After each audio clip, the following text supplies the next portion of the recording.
Good evening, everyone. Welcome to Footy Classified. Big show tonight. Trent Cotchin joins us in the hot seat after their stirring victory on Saturday night. Josh Schache breaks his silence and speaks to us exclusively from his hometown of Seymour as he negotiates a challenging time. And Caroline Wilson explains why Dustin Martin wasn't in the best three players on the ground on the weekend. Matthew Lloyd, welcome to you.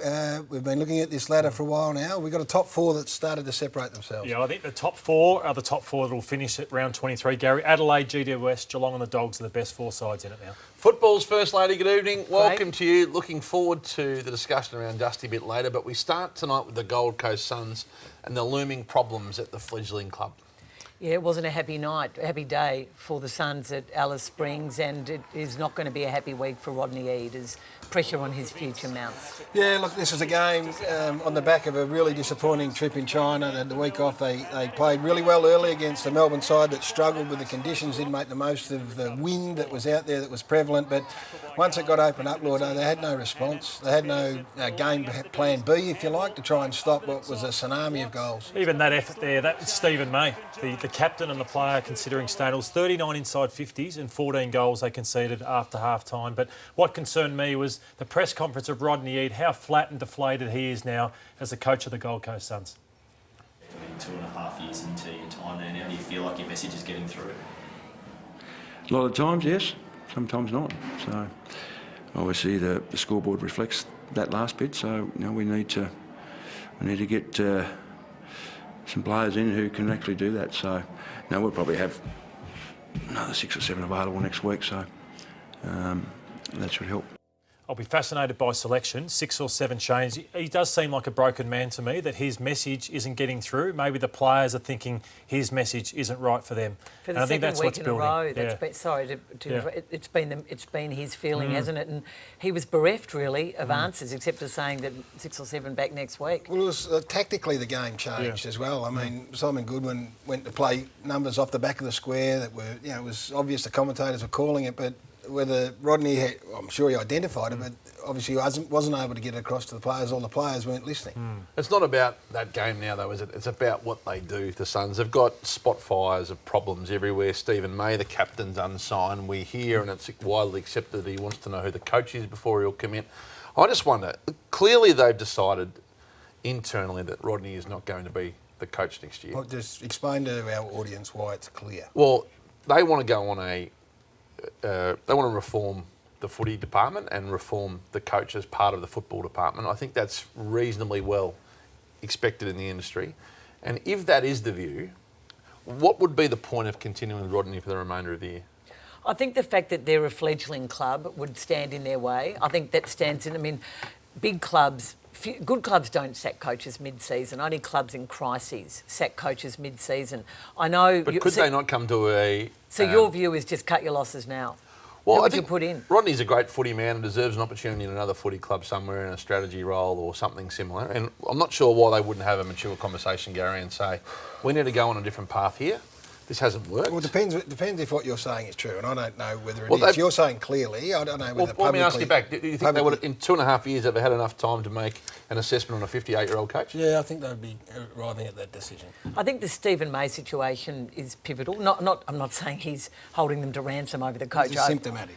He was rah-rah for the team. He was captain.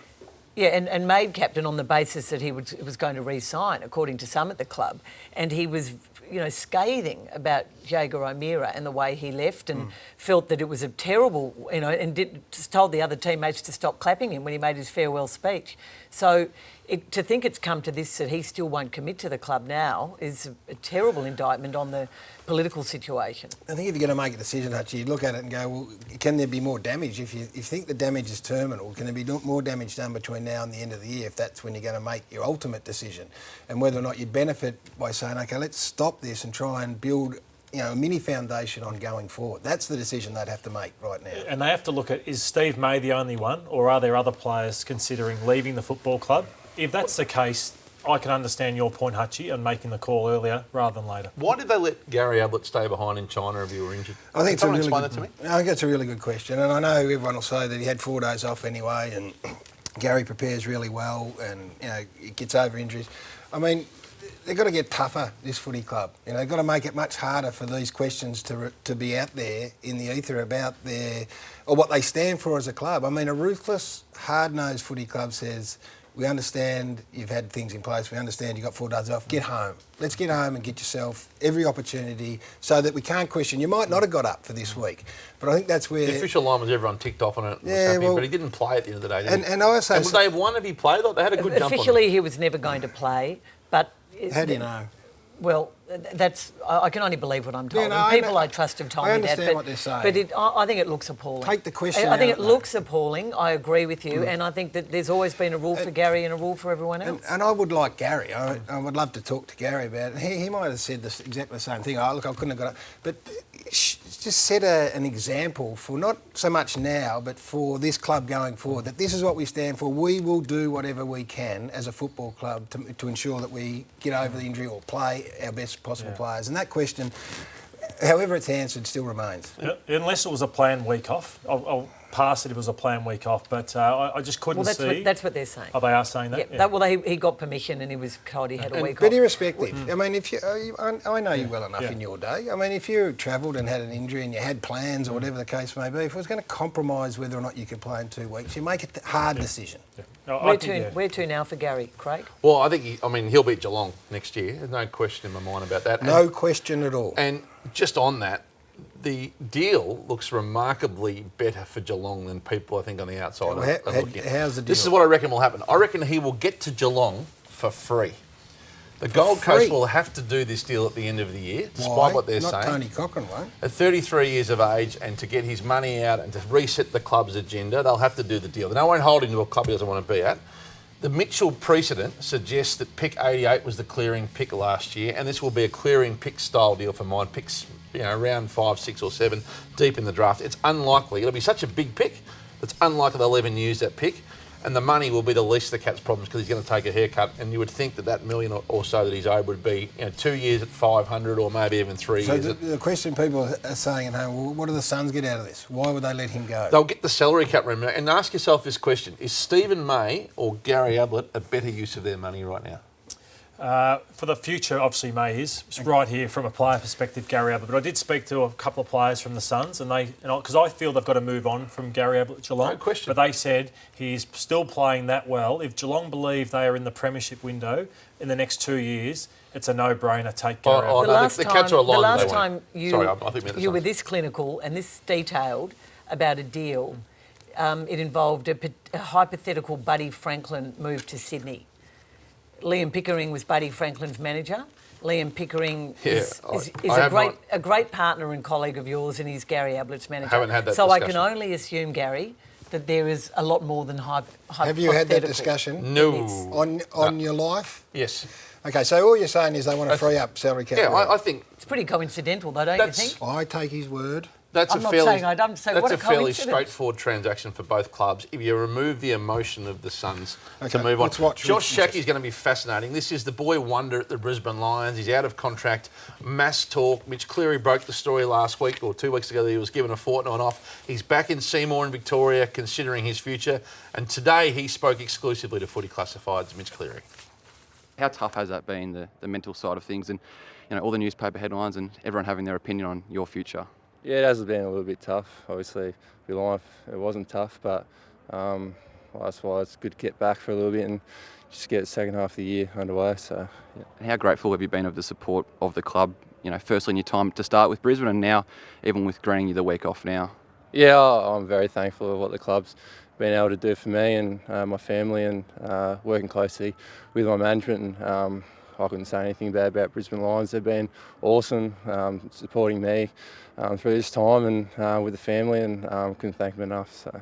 And how strong is that Richmond? Is that the club that potentially, apart from Brisbane? I think a lot of the speculation been going through the media has been, I suppose, been all just blown up out of nowhere.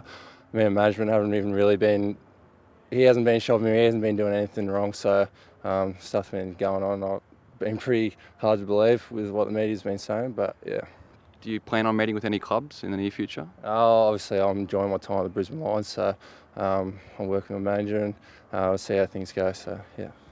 Great work by Mitch Cleary, caught up with Josh Shackey whilst he was having that time off in Seymour. Does that give hope for Brisbane Lions supporters? I don't think it does, Gary, but this situation isn't helping Josh. You could see even a bit of emotion in his voice. It's not helping Brisbane. Dangerfield could cope with it. Dustin Martin might be able to cope with Fife. The sooner he says, I'm moving on or I'm staying, it's going to be great for Josh and Brisbane. He's too young to even make a considered decision about his future, isn't he? At 19, like the rules should prohibit him being in this position. Take it out of his hands. I know firmer and firmer on that. He must know that his manager has spoken with Richmond. I mean, it's been admitted by all parties. Yeah, and I mean, he's put it, as a 19-year-old kid who's very difficult. just young and raw. What I saw there was someone who's doing it pretty tough. Yep. Yeah, we feel he for looked tired, didn't he? Right, the Dustin Martin situation. Caro, you didn't give him votes on the weekend, and that has been criticised in parts. I want to get your response and view on that, but it was the latest chapter in the discussion around Dustin, and it's sometimes to do with you in the last 3 weeks. Let's take a look at how it's gone down. Is Dustin Martin being shopped? My understanding is he's absolutely being shopped around. Ralph Carr has spoken to other clubs. Are they interested in Dustin Martin, and what will they offer? Caro again, as you said before, the journos like to make up stories, and it's just another one to their list. He has spoken to at least GWS, St Kilda and North Melbourne. The North Melbourne board has now given the Kangaroos the green light to make a multi-million-dollar play. Slaps it down. Martin this time. Surely Dusty will kick a go. He has. Well done, Dusty. The Ayukin Award got awarded to Dustin Martin. There was 4 people who voted on it. 3 of them gave Dustin Martin 3 votes. Caroline Wilson gave Dustin Martin 0 votes. So obviously you had a bit of an issue a couple of weeks ago where Dustin thought there might be some fake news coming out about his management that you said. So hopefully that didn't take precedence over what happened last night. I don't think anybody that could sit there and watch that game of football could leave him out of the top 3 players on the ground. Not everyone thought he played that well. Well, one person, Caroline Wilson, didn't give him a vote. I hope you don't go into those things with preconceived ideas based on, say, chopstick gate and all that sort of stuff. Caro, Monday night, I would love an explanation as to why Dustin Martin did not get a vote, because he should have. Well, let's get Caro's response, because there are various football entities there who are questioning your, I guess, credibility or independence of view. What's your response to that? Well, that side of it is laughable. I mean, there are 2 elements here. One is obviously my professional integrity. To say that I would compromise, even subliminally, the Yorkin medal because of some issue I've got with Dustin Martin, which I don't. I mean, he's one of my favourite Richmond players. I adore Dustin Martin. We weren't having a spat a few weeks ago. He didn't agree with what I said. He wouldn't probably even know that his manager's talking to other people. But I mean, it is a bit disappointing, Gary. As a 21-year-old, when I first covered footy, I used to get letters from supporters and clubs saying I gave votes to players because they were good looking. And it's that stupid. I mean, and I know Nathan didn't say that I did it for that reason, but he's questioned it. Well, it'd be like me saying that Nathan didn't give a player votes because he'd backed him. That's how ridiculous it is. And Eddie's just completely uninformed. I mean, I defended Dustin Martin over the Japanese restaurant incident, copiously defended him, investigated the story and was bagged by some quarters because of it. So that is just laughable. And look, I didn't think he was best on ground. I thought Trent Cotchin was best on ground. I put Dustin probably as Richmond's 3rd best player behind Trent and Brandon Ellis. So you wouldn't have had, you had Cotchin 3, Heppel 2, Zaharakis 1, and you would have had Ellis next. I thought Ellis was Richmond's 2nd best player. I thought, look, if I'm guilty of anything, I maybe judge Dustin by his own brilliant standards. But he had 23 kicks, 9 of them, I checked the stats later, were ineffective. Another 2 were clangers. He was well below his best average for metres gained. In the last quarter, when the game was there to be won, Craig, he had 4 disposals, 3 of them ineffective kicks. Trent Cotchin, on the other hand, I reckon, he's having a very good year. I think he had one of his best 2 or 3 games for the year.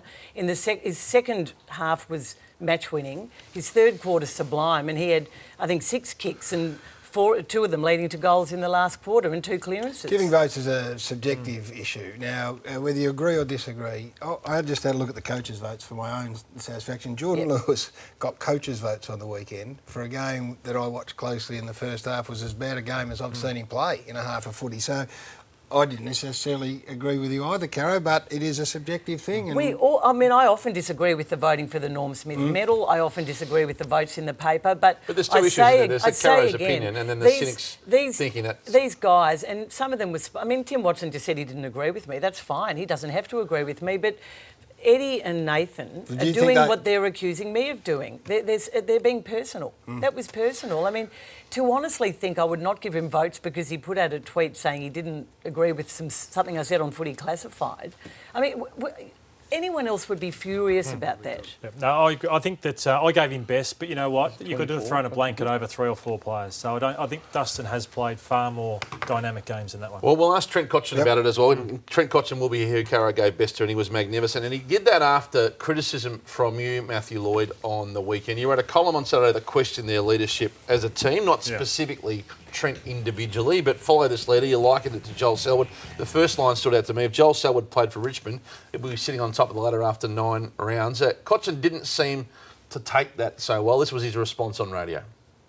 We don't have Joel Selwood, so guess what, Lloydie?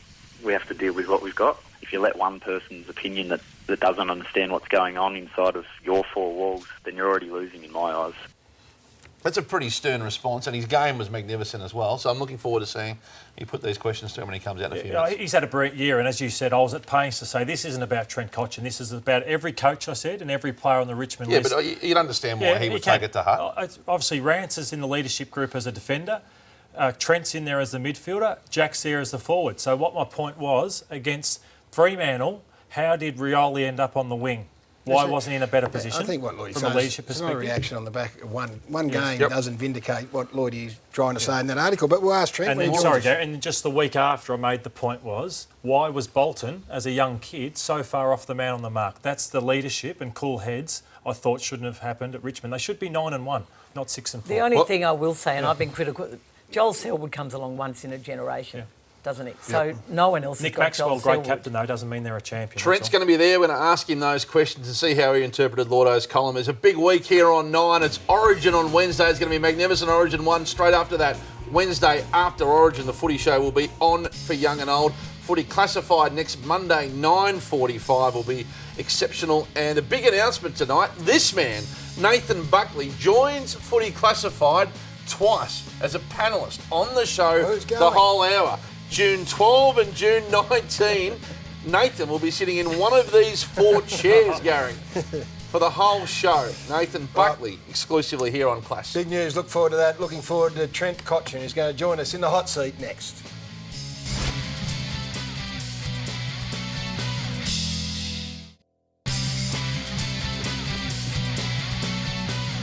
Welcome back to Footy Classified. Well, he's a Brownlow medalist. He's got his team just outside the top 4, but it's been a polarising month for the Richmond Footy Club, but his timing's impeccable tonight. Trent Cotchin joins us in the not-so-hot seat. Perhaps the 3 earlier it might have been a warmer, Cotch. Yeah, probably. I mean, we don't necessarily value our performances just on the end result. But yeah, I would have thought that there would have been more heated questions given our last few results. 1 week doesn't change that. I mean, we'll address the 3 weeks previously, of course, but was it an overwhelming sense of relief, or what was the emotion at the end of that story? Probably just reward for what I think was a really solid month of really good football. You know, you can focus on the last minute of those few games, but the reality was that we were playing consistent good footy that we think will stack up against the majority of sides, if not all sides. We just let ourselves down in a few areas, which the great thing about the footy season and being during the season, you get a chance to rectify those issues going forward. It was a wonderful win. He woke up to criticism from Matthew Lloyd in his column on Saturday, and we might as well get straight into it. We're all mature here. If Joel Selwood played for Richmond, it would be sitting on top of the ladder after 9 rounds. Lordo wrote that the style of leader would have won Richmond its past 3 games when the Tigers have put themselves in commanding positions. He said strong on-ground leadership would have seen the Tigers beat the Bulldogs, Fremantle and the Giants, but a lack of cool heads and strong decision-makers cost them badly. Did you take that as a personal criticism of you? Well, actually, the first I heard of it was when I was on radio on the Sunday, I think it was, the day after the game. Was it on the Saturday, the article? Right. Yeah. So, you know, when you first hear it and haven't actually read the whole article, and your response is obviously, I'm one of the leaders of our football club, and of course there's different stages in your career and in games that you take ownership of the result, in a sense. Is that fair, though, what Matthew wrote? Do you think it's an accurate portrayal of a lack of leadership at Richmond? I don't think there's a lack of leadership. I think we're learning, and all good teams go through it. Do you think, as a captain, you could have done anything differently, or you would like to say, I could have done this to help you guys win those Absolutely, type games? 100%. So But everything's fine in hindsight. Yeah, but then it happened 2 weeks in a row though. So I'm saying, obviously, with say for example, whether it's Jack, yourself, or Rance, how Rioli ended up on the wing, and obviously Bolton so far off that man on the mark. So do you think, why didn't I spot that? Did you ask yourself those questions? Yeah, I suppose the game unfolds quickly, Yes. and when you sit back and watch the vision from behind the goals and so forth, you see everything open up. And I know even Cads was in the stands at GWS, and he goes, it's just so blatantly obvious from the stands. Take ownership. You are leader of the football club, along with a number of guys. You also put a lot of trust and faith in whether you're the youngest guy to understand structures and positions, to perform a role at any given stage. And those few games we learn a lot from, and we're in a phase of our careers where you need to learn those lessons to make sure that it doesn't happen again, and hopefully in the future, if the same scenario arises, we'll be in a far better place. Talk to me about the leadership group. So there was a big changes, a long delay to the announcement. I think on Captain's Day you weren't even announced as captain, were you? No, I wasn't. No. Were you confident you'd be captain? Were you disappointed it hadn't been ratified at that point? No, I think it was conversations between club officials, coaching staff, myself, and other leaders of the group that it was something that we didn't want to rush. You know, there was a newfound energy, and given that Captain's Day was approaching and the season was approaching, we didn't want to rush getting the process right and based on values and so forth, and we wanted to have the right setup in place. So I think Barmy mentioned a couple of times on radio that, you know, we won't be dictated to what the media want us to do. We'll do it in due course when we're ready. So then Jack came into the leadership group and it was streamlined. And, you know, your other leader, Alex Rance, has been quite outspoken that he misjudged Jack, or he'd changed his tune about Jack and his leadership. Did you have similar views about Jack in the past, and have they changed as well? Yeah, I think Jack's grown, and we've said that from day one, but in particular over the last couple of years, his growth as a person and a leader of our football club has been fantastic. I think his newfound role of having so much youth around him in the forward line has been a great thing for him. It gives him a chance to understand younger personalities and some that aren't quite as gifted as him and what they require from a nurturing point of view. It's really made him grow up in a sense of understanding that it takes all kinds, and his job is to be that connection between young, old and coaches. I loved it. I don't know whether you wrote the article or it was an interview where you spoke about, you know, getting up in front of the players and sort of bearing your soul, if you like. I've just found it really instructional. I mean, I've watched you and enjoyed your footy for a long period of time, but there was sort of a nagging thing, and this honesty that came out seems to have connected you back with the playing group. I'm not saying you were ever aloof or aside, but maybe a different lifestyle and the fact that you're married and kids. I mean, was that the sort of the tenor of that? Yeah, I think so. You know, I was carrying a weight of, I don't even know what it was, expectation, burden, wanting to be this perfect human being footballer, when the reality is I'm not. And I think sometimes when the perception of you can be that around the football club, people feel like they can't quite be themselves. So it was just about being open and honest and saying that I struggle with the same sort of things that our youngest players struggle with, you know, form, the media, pressures inside the club, outside of the club, and you know, it's a tough game we play. It's an imperfect game. Was there a motivation for you? I mean, was there a light bulb moment, or did you have someone sit down and say, listen, it might not be a bad thing to show some vulnerability here? Yeah, I wrote in my article that there was a moment at Neville Crow's funeral where I actually broke down with Dimmer, and it was just that I was in a position where I was clouded. I just had no answers of why I felt the way I did. In a dark place, I suppose, in a sense. But speaking with my wife and a few others that I trust and spend a lot of time with, they said that realistically you need to seek help, whether that's professional help or someone who you can see from a life coach or business coach or whatever it is point of view, and I did that. Is that why Brooke felt so motivated to do what she did last year, to put something out on social media? Yeah. It was very unusual, got a huge amount of publicity. Too much? Well, yeah, probably from your point of view. How did you feel about it at the time? It was more so the process that it came about, but I think that just shows the strength of her and the willingness for her to be vulnerable and put herself out there to show that, AFL footballers are human. Granted, we know there's a lot of pressure that comes with the job, but the reality is you need to perform. But we also have hearts and souls as well. It's great support to have. Do you still enjoy that clarity of mind now? I mean, there are moments, I suppose, from time to time where there's a cloud, but you still got that clarity? Yeah, absolutely. The clarity, the reality is you always come back to the fact that we play a game, which kids from, as young as 2, 3 years old laugh, play, enjoy and have fun with their friends. And that's almost what you need to come back to when things do get most serious, and losing games of footy within the last minute can be challenging and can draw that emotion out of you, but it can also, if you had to come into our football club over those 3 or 4 weeks, you wouldn't have thought that we'd lost 4 games in a row. Did you drive that? Oh, there's a lot of people that are behind that, coaching staff, players. Do you feel more able to drive that because of where the position you've reached? I think across the board I've always been a pretty level sort of head, but certainly, the signs and the telltale signs of the way we're playing the game is exciting for us, and you need to draw on that more so than the end result. 2 questions on Dusty. He's the most talked about player at your list. Do you think?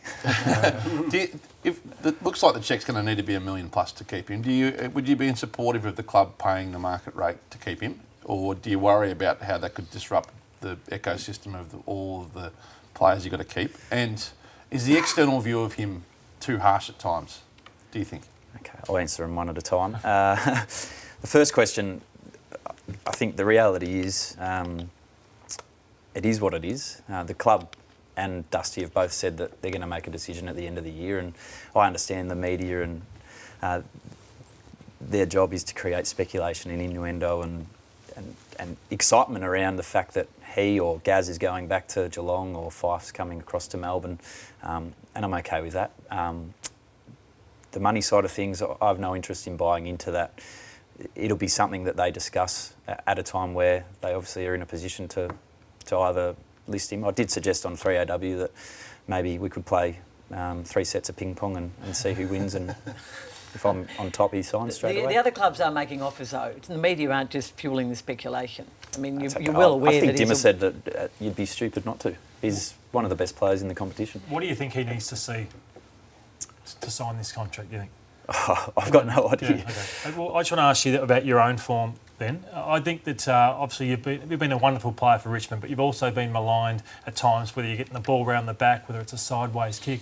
I think this year has been brilliant. We'll take a look at some of your form from the weekend, but has this game style that you've got this year assisted you in being even a more damaging player? Because of obviously the game plan has probably affected you in previous years with what you've been asked to do, but feel you're kicking more goals this year. How would you say that, the game style? Yeah, I think speaking on behalf of my own games, but also the remainder of the team, is the encouragement has been just to play to your strengths, and that releases the shackles for your youngest and your oldest players on the list.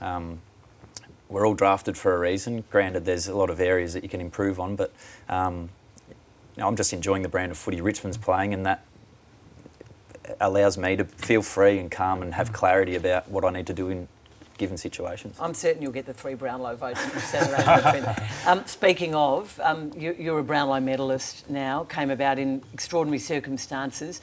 We're not sure whether Sam Mitchell contacted Joe Watson, but you did. Can you give us some idea of what that was like, making that phone call?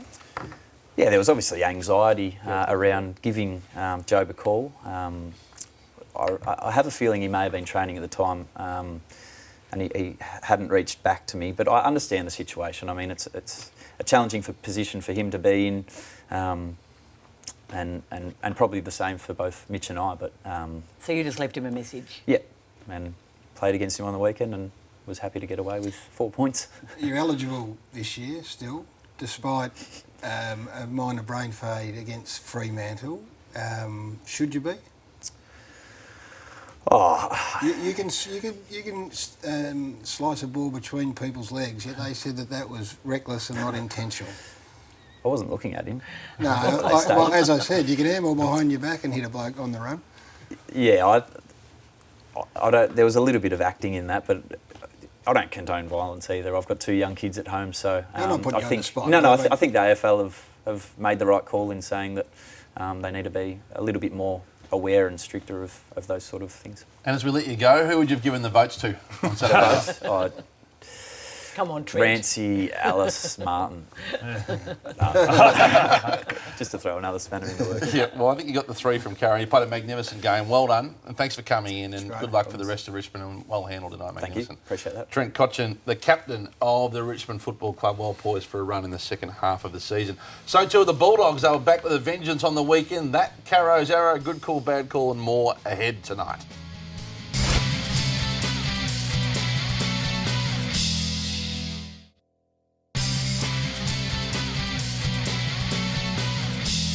Welcome back to Footy Classified. Really enjoyed Trent Cotchin. Spoke really well. Let's talk about the Western Bulldogs, boys. They took on St Kilda and girls on the weekend and collectively.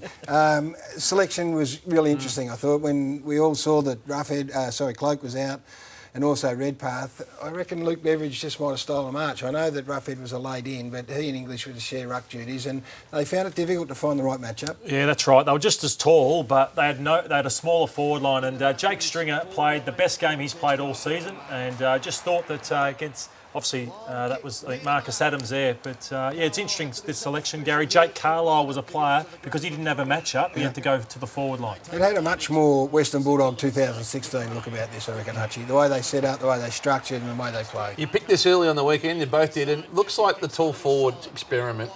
You know, Cloak, Redpath, Cramley looks like he's out for most of the season and may have a line through him anyway. That they are going to... I think they were convincing themselves before last year's trade period they needed to go tall, and they've walked away from that very quickly. Yeah, look, I mean, the game changes from week to week, let alone year to year, so to have yourself as a safeguard was absolutely right, but maybe after some exposed form and have a look at the way the game's been played, Luke Beveridge said, no, I think what we're doing last year works. Do you think teams will go smaller against the Saints up forward too? I think Nathan Brown got found out by Stringer. Obviously, Carlisle couldn't get a matchup, so it was a great selection there from Luke Beveridge. And Jack Stephen was one player for St Kilda. They've been found out badly in the last 2 weeks, and his efficiency has been really, really poor. We'll have a look at that from wins to losses, but they just gave him no time, no space whatsoever, and they are crying out for Josh Kelly. I know Josh Kelly, everyone wants him, but a player who's got breakneck speed on the outside, they are desperate for. And just on Jack Stephen, here are his percentages. He's their best mid by a long way. His kicking efficiency drops, score involvements are well down, clearances down, metres gained, and so it's become an issue for St Kilda. If you're an opposition club, you're looking at those numbers, you've looked at the game on the weekend, you wouldn't give Jack Stevens a moment's peace from this time forward. He's their Rory Sloane, isn't he? Well, it's a must sit on. Anyone that plays them and doesn't put work into him, well, they should be asked the question. The two veterans are getting more fascinating by the week, Montagna and Revolt, and what they do next year. I want to get all of your views on that in a moment. But first, they both spoke on the weekend. I'm still really keen to contribute to the football club. I feel like my best footy this year's been still really strong. So yeah, that conversation will begin around the bye. That tends to be when the list, committee meetings tend to happen. And I'm certainly not banging down their door saying I need to know tomorrow. I did say I'd wait to the bye to start having those conversations, and that's come up now. So I think over the next week or two, we'll sit down and speak to some people and make that call. But at the moment, I'm really enjoying my football. I'm still motivated, and while there's that carrot of playing finals again, I'm still keen to keep going. Leaving aside for a minute this mythical thing that's creeping into football about the whole world makes a decision during those 3 days called the bye. What's going to happen in the bye, isn't there? Port Adelaide's going to sign 17 players, apparently. Well, they should have done it by now. There's a hint of North Melbourne brewing on these two, isn't there? I'm not saying that they're going to be left off the bus next year by any means, but clearly St Kilda are yet to commit to a decision. What is your view? Should they sign them both again next year?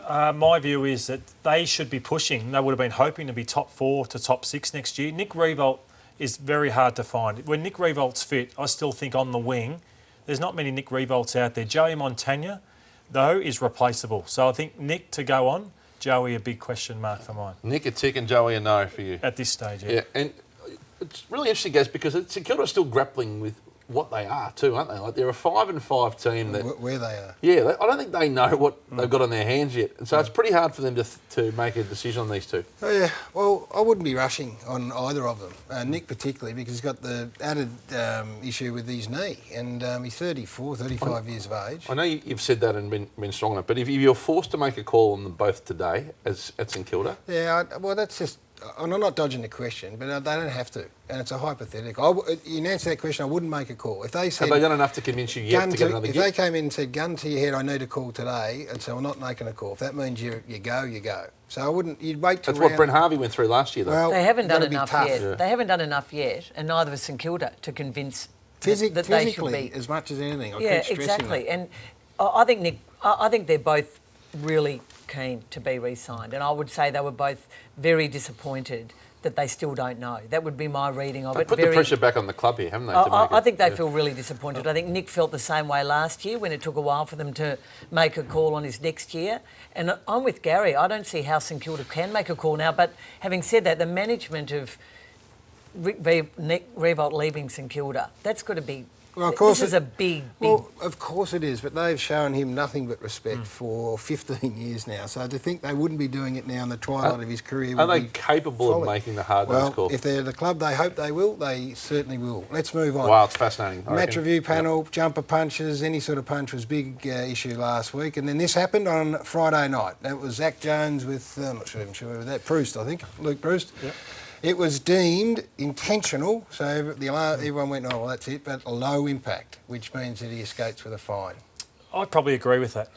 I know that there's a lot made during the week which we'll go to, but I think the force saved Zach Jones in that one. The confusion, as we have a look at this again, I thought at the time it was half open hand, to be honest, so I didn't have a big issue. But the confusion came about because of Simon Lethlean speaking on a number of occasions on Tuesday. Let's have a listen to what he said in the morning, Tuesday morning, and then later in the afternoon.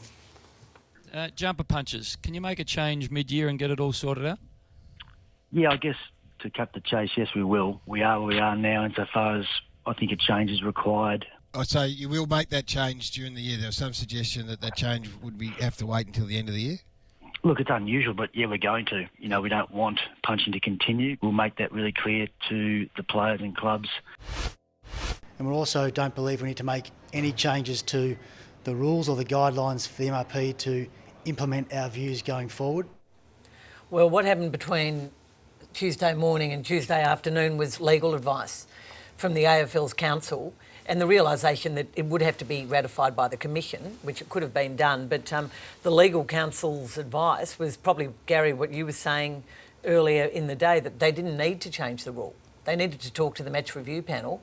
And my understanding is Simon Lethlean sat down with them last week, sat down with them again today to ask them how they felt about really not the riot act being read to them, but interpretation completely changing. I gather it was all right. And I would argue that the Zach Jones one wouldn't have even been a fine last week. So and I think there was one with Grundy, was Stephen, the other one, and they all got fines. Well, I reckon none of them would have got fines last but week. Conchin gets a week next time around, does he? Oh, absolutely. And you remember, Zach Jones will get a week next time because he's got two fines now. Yeah. We don't pay much attention to the MRP, so this is a pretty uneducated view from me, but it's probably time that they paid them properly or seriously, got them in more and got some longevity into those roles, because too much... I couldn't agree more with that. And I love working with Jimmy Bartell on 3AW, but media guys shouldn't be on the MRP. Just get a couple of guys, give them, or girls, and give them a good check and make them more accountable to their role.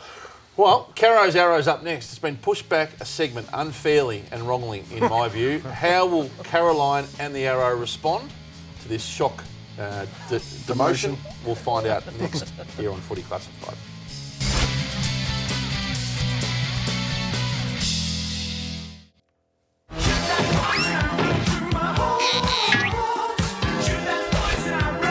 Charlie Dixon, as your captain said of you earlier this year, you're capable of so much. And when you realise what it is you're capable of, you will be worth so much more to the Port Adelaide Football Club. But on Thursday night, Charlie, against Geelong, you gave away a stupid free kick and you counted the cost. Then you took a good mark and missed a sitter. And then, in the dying minutes, when the game was there to be won, you failed to count. Even if the umpires weren't yelling reminders at you, Charlie, it was a silly schoolboy error. And when you're a $650,000 to $700,000 key forward, everyone at the club counts the cost. Short and sharp tonight. All right, Charlie. Fair enough too. Let's get in more of a mini arrow. There's just a little one out of the quiver. Hawthorn's win over Sydney on Friday night. I thought it was one of the wins of the year, and I thought it was an Alistair Clarkson master coaching class. Went to school on the way Sydney played against Collingwood, or the way Collingwood rather went against Sydney in round 3. It was uncontested footy, and this is the dying moments, of course, which ended up in the roughhead goal. But it was the inability of Sydney to close them down, Lloydie, and it was apparent right from the word go, as it was against Collingwood. They got it right in the third quarter, but then it opened up again, and it had in the final play here was Jared Roughhead going back, and it was the story of the night. Yeah, great vision, and I think St Kilda the week before tried to match them. They said, we'll try and beat Sydney at their own game. Did not work. They fell flat, St Kilda, because Kennedy, Parker and those guys do their job on you, but their 3 losses, the same thing has happened every time. Uncontested possession, control the ball, don't make it a street fight in a sense against the strong Sydney mid. So John Longmire has been found out a little bit, and that they've time got to change. in possession differential was huge too against the St Kilda, Carlton, who played it a little bit differently again. So I thought it was fantastic. They've got some issues, Lloyd, Hutchie and Caro, in as much as Sam Reid, Kurt Tippett and Sinclair all play in a similar passive role, and I think they're going to have to make a call at some stage. They just haven't had the impact that players of this calibre, with this size, need to have. And when we have a look at the numbers, I mean, they've all got sizable packets. Sinclair probably not as much as the other two. Reid's had some good games.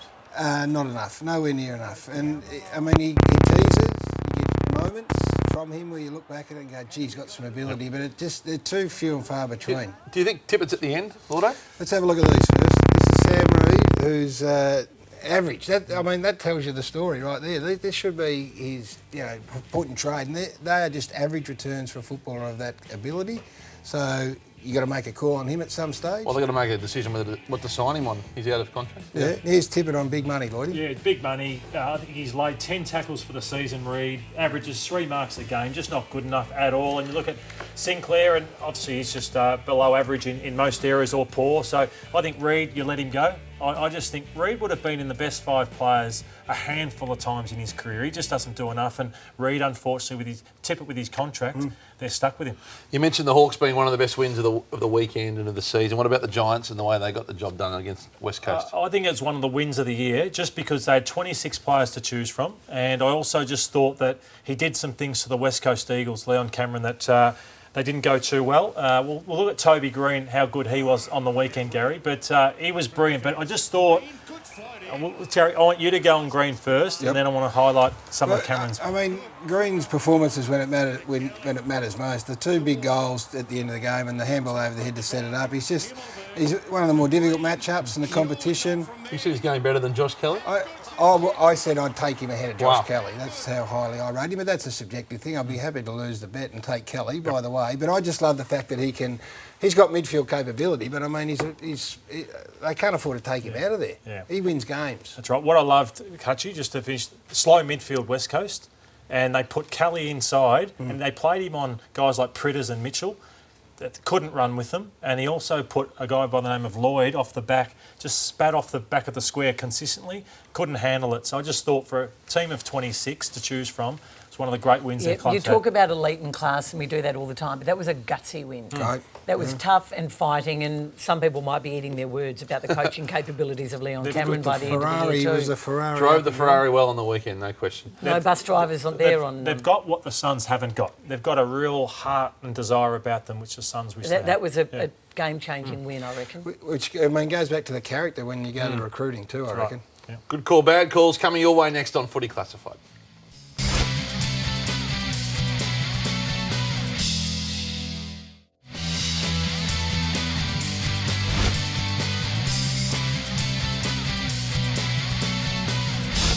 Welcome back. Time for Good Call, Bad Call. Who's Lauder? Well done. Big moment. 2 weeks in a row for you. The Cats must prove themselves away from the Cattery before we can consider them to be a premiership contender. Good call, bad call. Good call, insightful call from you, Gary. I think the thinner ground at Skilled suits them. The wider expanses, they get exposed for pace at the MCG. I agree wholeheartedly. Caro, never mind. Dan Hanbury was taking the proverbial during his ill-fated alcohol ban. Good call, bad call.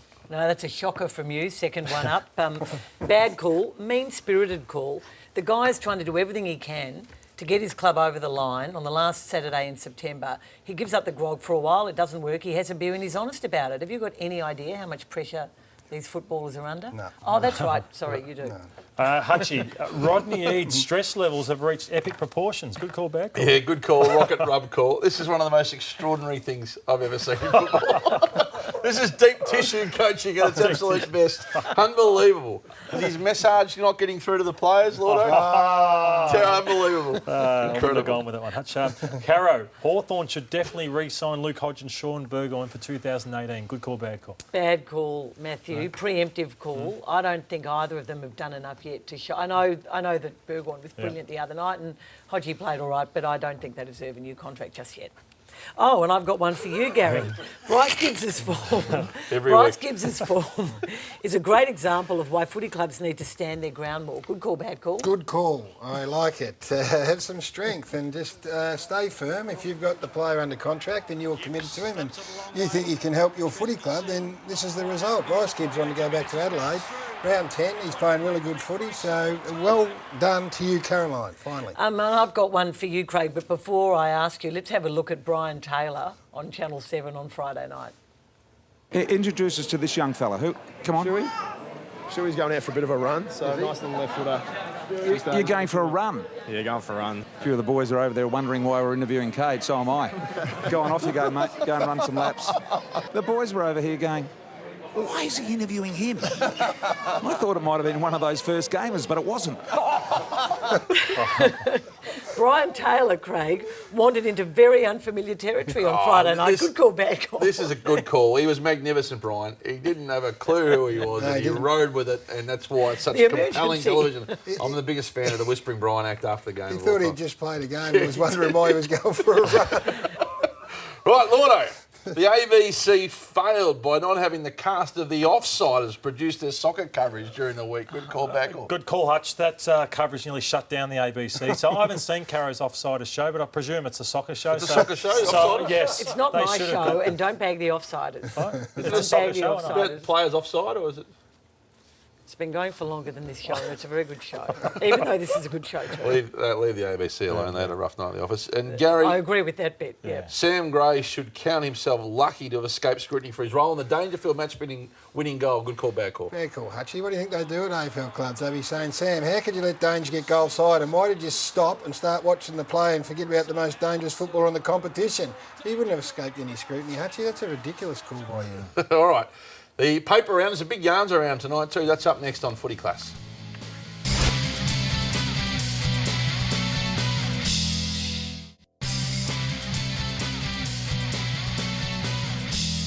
Welcome back to Footy. Classified news from the West. Josh Kennedy out for 3 weeks with a calf. Could have been much worse had it been an Achilles. More on that in the West in a moment. Caro, we start though as always with the age in the paper round. And Michael Gleeson has got an in-depth story about knee surgery for Bob Murphy. It's to clean out, not a big deal, I don't think. Crows and Giants, the Australian have got it down to just a 2.